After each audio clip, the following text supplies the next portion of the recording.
மதுரை பாண்டிக்கோவில் அருகே உள்ள திடலில் வரும் ஜனவரி 23ஆம் தேதி தேசிய ஜனநாயக கூட்டணியின் மாநாடு நடக்கிறது.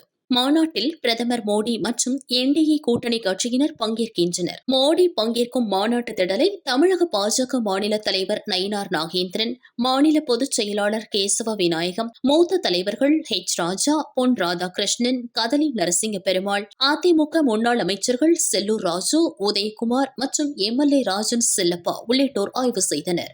மதுரையாக இருந்தால் இந்த இடம் தேர்வு செய்யப்படும் என்பதை சொல்கிறேன்.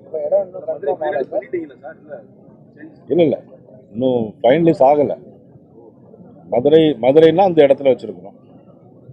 அடுத்து இன்னும் 2 இடத்துல சென்னையில் அதில் பார்க்க சொல்லியிருக்கேன். தமிழ்நாட்டினுடைய தேசிய ஜனநாயக கூட்டணி தலைவராகக்கூடிய அண்ணன் யூபிஎஸ் அவர்களும், என்னுடைய தேர்தல் பொறுப்பாளர்கள் மதிப்புக்குரிய பியூஷ் கோயல்ஜி அவர்கள் மற்றும் உள்துறை அமைச்சர் அவர்கள் அது குறித்து முடிவு செய்வார்.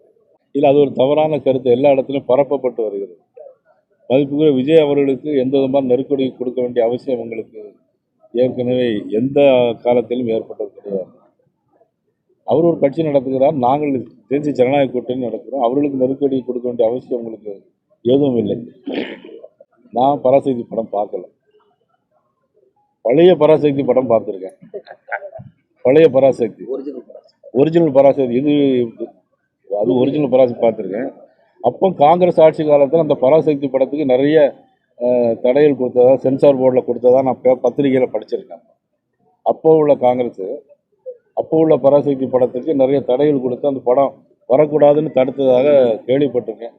அதேமாதிரி அந்த டைமில் நீங்களாம் பிறந்திருக்க மாட்டீங்கன்னு நினைக்கிறேன்.